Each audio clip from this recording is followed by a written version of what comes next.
Audio Jungle.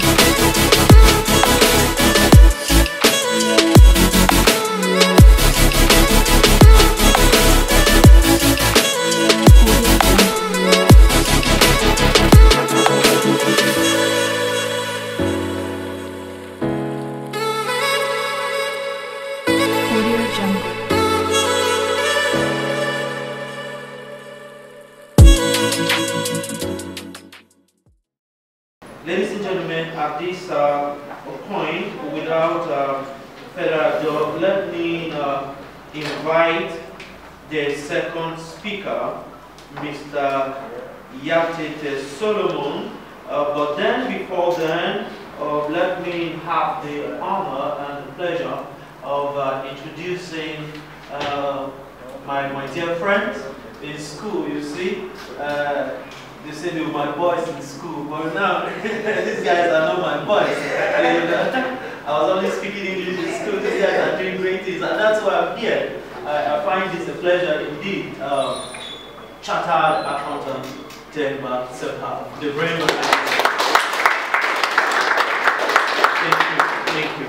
And then again we have the creative head of Vuba, all the way from J-Town. Even when he landed last night, I was aware of the social media. My dear friend Andrew Koho, we call him in school T-Ko.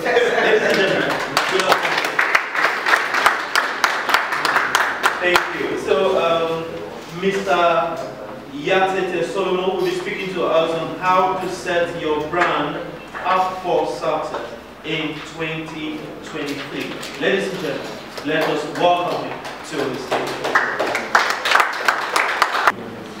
How are we all doing? So I planned on, I had my slides, but while the first speaker was having his session, I almost cancelled my slide not to use it, but I will still use it anyway. So I added one or two features. So looking at the screen, definitely we know these three brands, isn't it? Right? That's Apple, Nike, and Coca-cola, not Nike. I know some persons do not wear Nike, they wear Nike. Is anyone wearing Nike here? Please, if you are wearing Nike, you are wearing a fake shoe, so you should go and change. Okay, so one good thing about these three brands is just one thing, their marketing traits, right? Whenever you see a Coca-Cola ad, what does it translate to you? Anyone? Refreshing taste. Refreshing taste. Anyone? Excitement. Excitement. Anyone?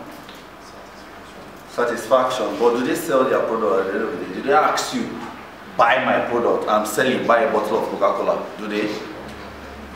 What about Apple? Classic. Classic. What else? Pure taste. Pure taste. What else?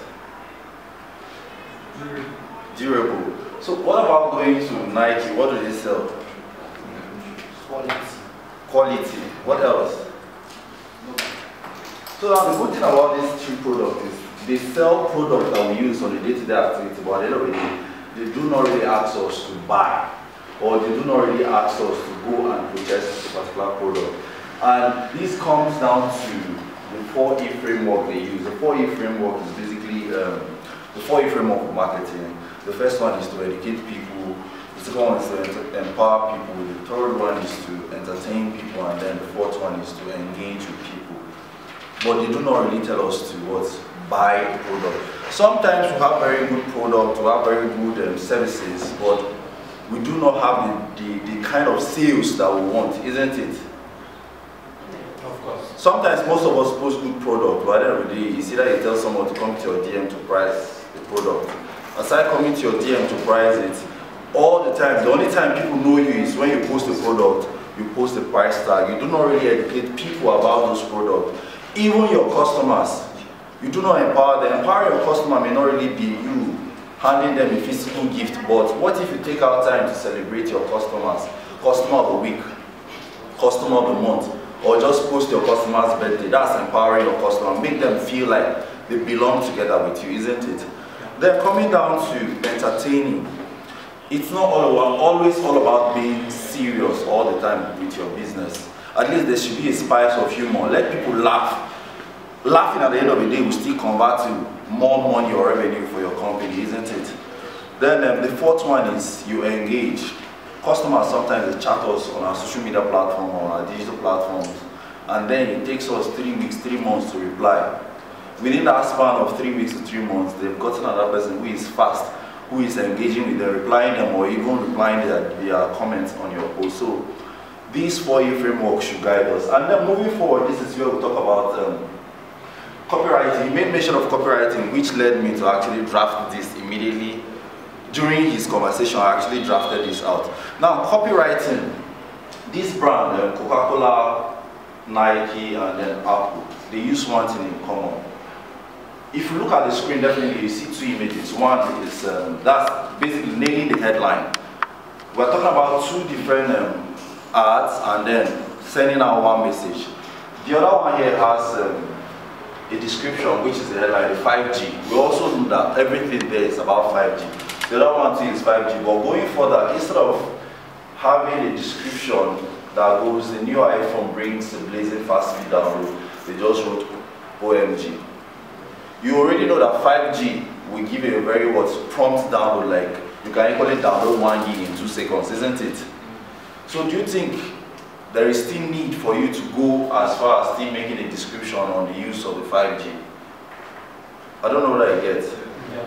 So nailing your headline can be a factor for also helping you to grow your sales online. Then the other one, coming down to Nike, these people do not sell shoes or wares, they sell superpowers. Imagine you having a feel of wearing a Nike shoe and then you are feeling like you are already in CBN without being in CBN. That's the kind of feeling they actually give us. One thing I love about Coca-Cola product is they sell happiness. Coca-Cola, there's this ad, I think it was Russia and America. They had 2 army officials at the border, and then they had a line crossed in between. So it was like nobody is meant to cross the border, even though they were fighting with each other. And then I think the Russian military officer had a bottle of Coke, and then the American too liked the Coke. At the end of the day, the Russians shared a bottle of Coke with the American. They laughed together, they had this comfort together. Then at the end of the day, you'll be like, you were not really buying that bottle of Coke, but you were sharing happiness together. For those of us that watched the World Cup recently, you understand how their adverts were like bringing the family together to enjoy the fun of the World Cup. They did not sell a bottle of Coke, but they found a way of uniting the family together. So basically, these are what you sell. You sell what? Your superpowers, more than sometimes your features. Though we understand that features can also be a power to leverage upon your business, but you sell what people can actually rely on your business. Then the next one is addressing the concern. Some of us are just in business because our friends are also selling and they are making business, but we did not really take time to understand what they do to sell what they are selling. We understand that Apple is a phone, iPhone, right? So what happens to Nokia phones, Samsung phones, and the rest? Does it mean Samsung and Nokia phones are quite different from iPhones? It's something. Does it mean they are different? I don't know what I get. Now, these people, what they do is just to address the concern, and basically the concern they address is what? Privacy. Isn't it? Yeah. So if you lose with an iPhone, you know that your data is secured, isn't it? And then your level of security is also secured. Whatsoever content that is in that phone, and then peradventure you lose your password, it means the content is lost until you regain access to your password, isn't it? But Android, just 2 buttons, it's another person's phone. True or false? True. So the concern they are addressing, what concern does your business address? that will make someone patronize your business over the other person. That's what it means by addressing your concern. And then, this is where we talk about humor, making people to laugh.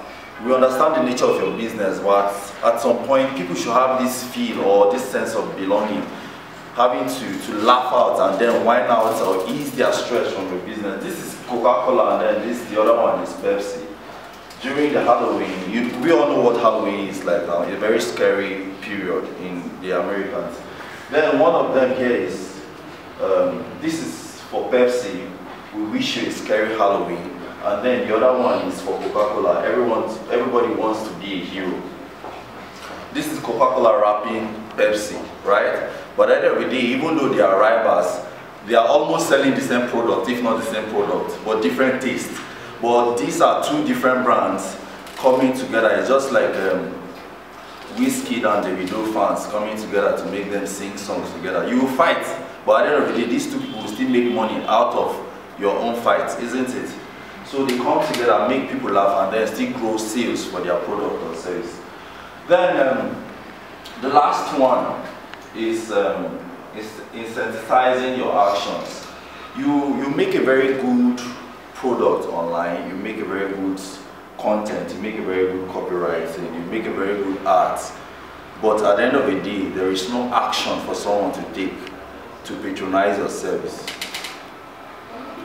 Facebook has made it easier for us that if you are the kind of person that sells on WhatsApp or advertises on Facebook, you can actually give yourself a CTA, that's a call to action. After someone might have read your own story and the story about your product or service, and is willing to patronize you, what's the next thing the person should do? To make an action. And then making an action means clicking on a button to take them to where they will actually make a purchase or what? Ask you about your product and service and then go into final terms.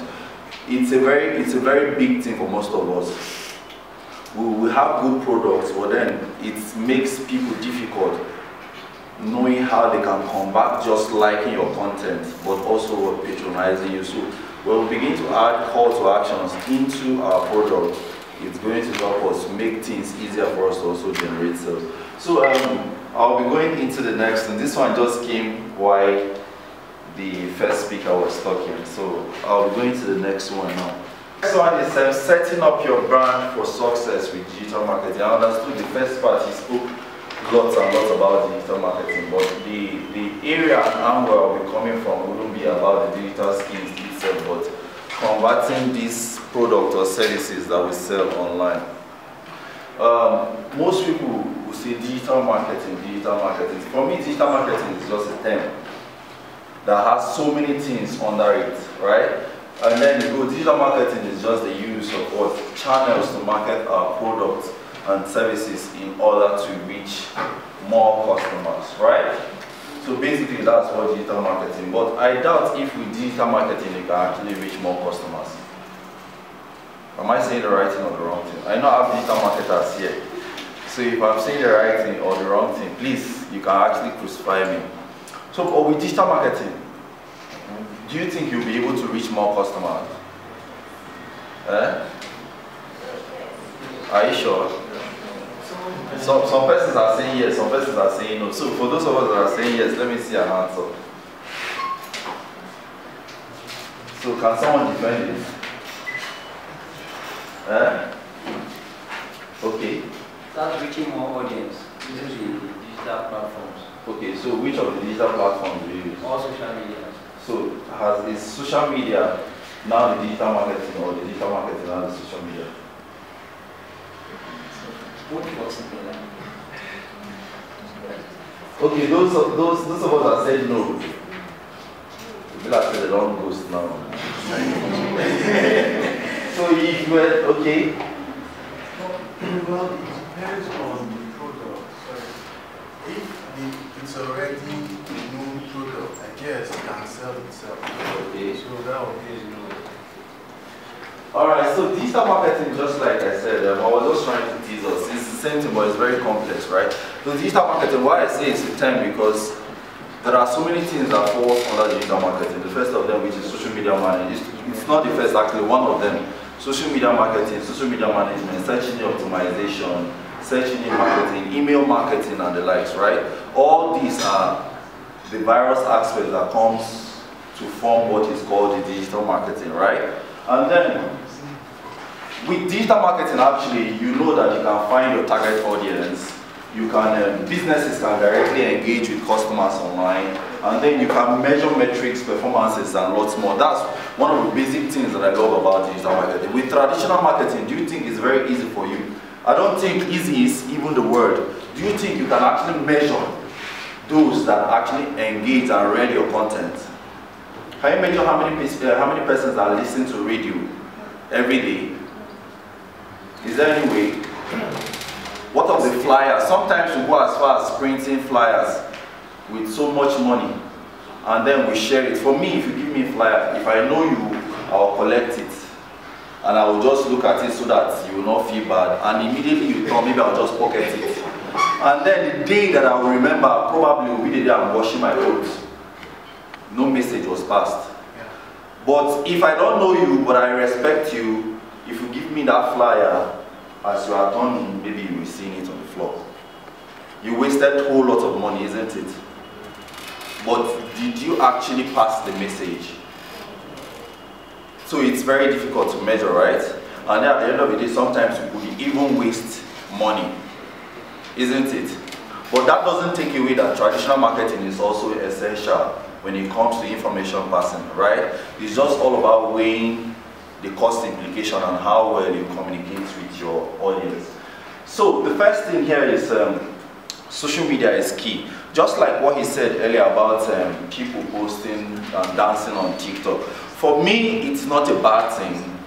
If you are an entertainer and then you make money out of such videos, then it is your calling. You can make money out of it. What the entertainers even do now is once they release a song, they just find a dance challenge, mix the songs together and take it to TikTok. The more people are doing challenges, that's the more the song is going viral, and then before you know, it becomes a global song. Was it CK or who? Last year? I don't know how to sing, so I'm trying to. 1 in a million or something like that. I don't know, actually. So the song, TikTok actually have blew the song, right? And then some people go as far as even giving monetary incentives for that particular song. So if you are in the line of entertainment, no problem. You can utilize the power of what? Making such videos. But let's take it in the aspect of we becoming business owners. Videos can still help us. These days, people are even watching videos more than even reading text. It depends on you knowing your target audience. Even if I'm selling okra, I can make a video of how happy my customers are buying okra from me, and I'll post. People will watch that video, even if it's comic. At the end of the day, I know that out of 5 persons, 1 person will be able to find my location and then patronize me, right? So videos too is one factor we are going to be leveraging on if you really want to grow yourself, either as a person or as a business in 2023. The next one is the usage of hashtags. Sometimes we underestimate the power of hashtag. We can make good content, but hashtag should be like somebody should, if I locate myself or if I engage with a particular hashtag, you should be able to see your content pop up too, right? What people do now, they can post video and then use hashtag Insta Reels. So every video that has that particular hashtag, if I search for Insta Reels, what happens? The video should also pop out, isn't it? So hashtag too, it depends on your brand or your product or service. For those of us that will be using such things, we can utilize the power of keyword generators to also use in getting hashtag or daily hashtag, or use Twitter trends to know the hashtag that are trending, and then we'll couple it with our businesses, and then whatever we post, it helps our business to also reach a wider audience. And then the other one is scheduling social media posts strategically.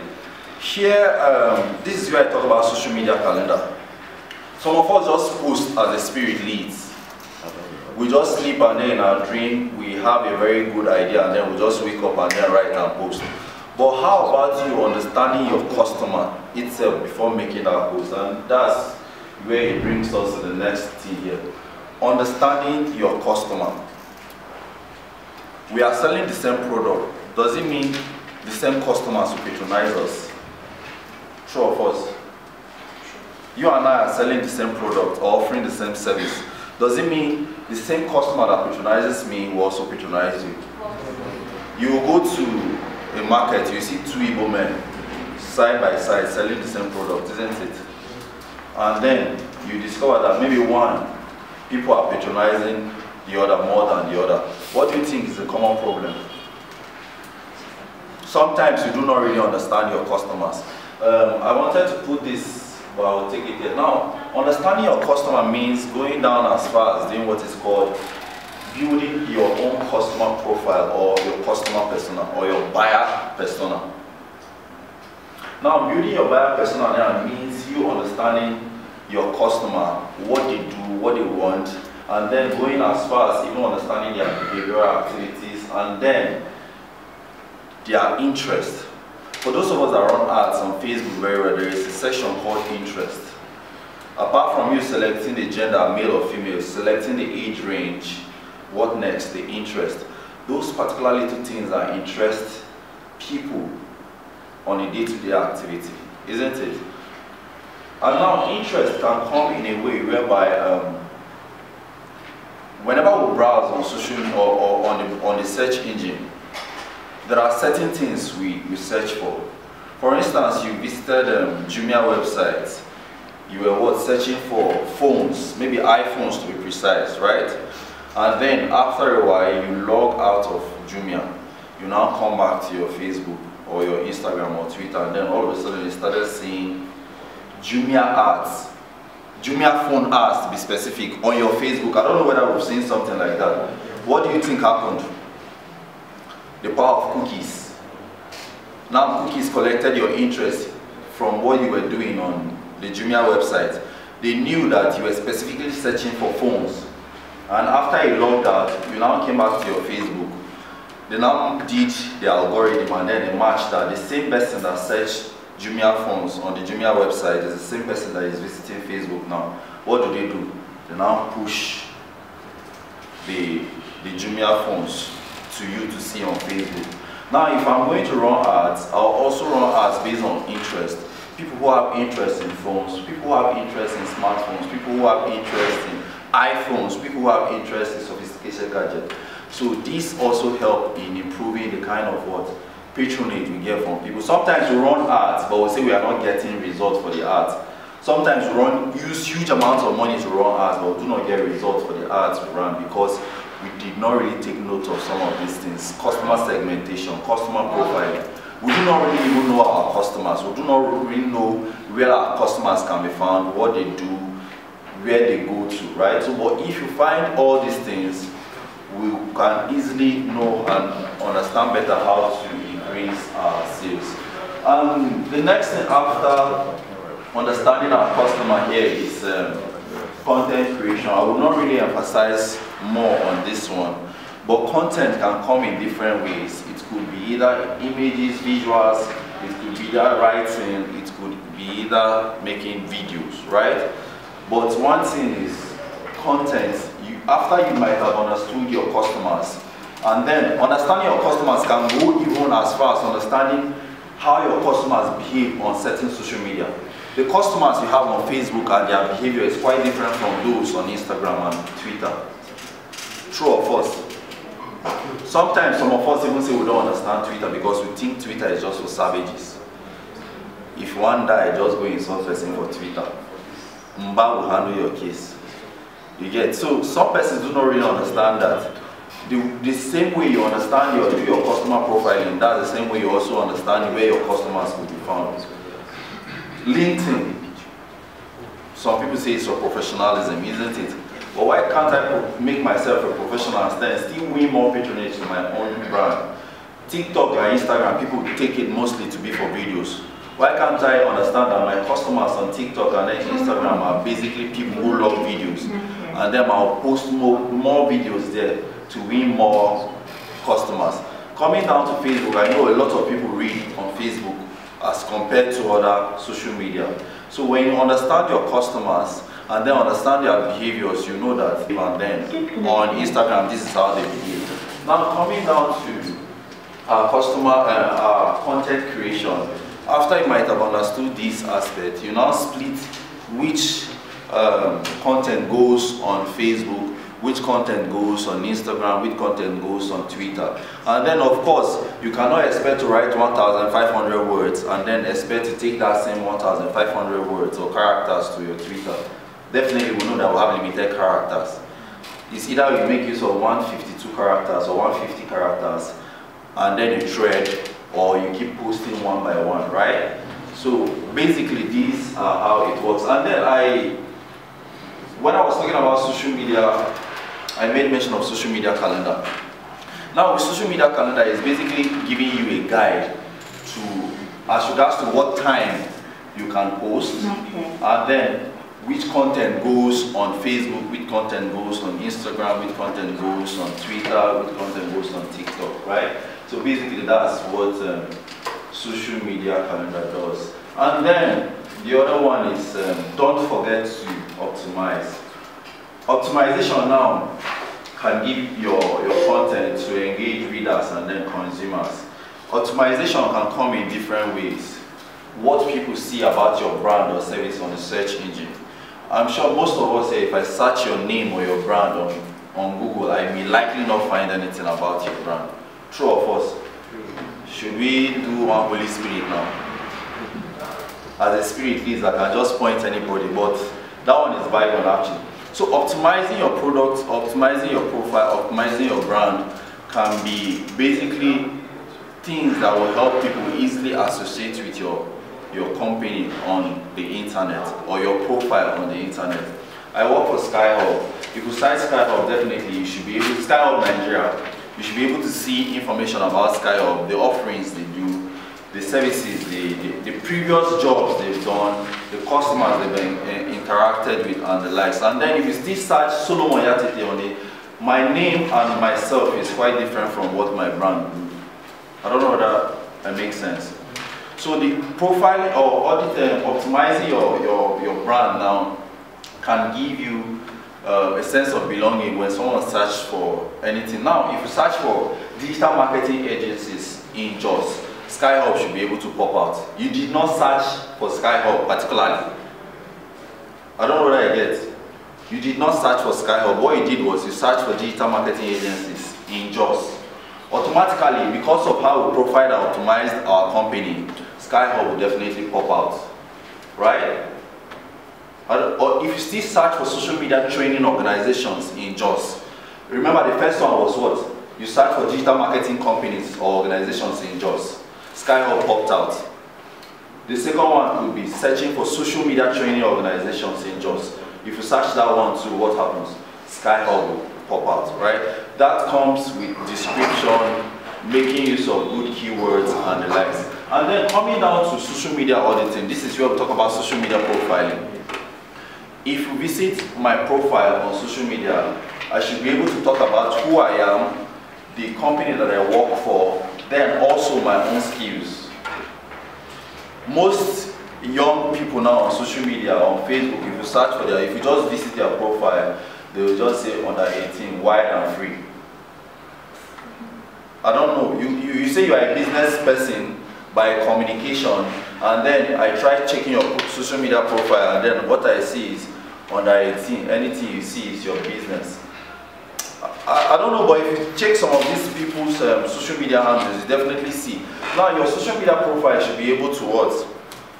Should be able to give someone an understanding of what you do and who you are whenever the person visits you, right? So we can audit our social media by including the services we offer and then the skills we possess. I remember when we came earlier, I said I'm a digital marketer by day and then I'm a software engineer by night.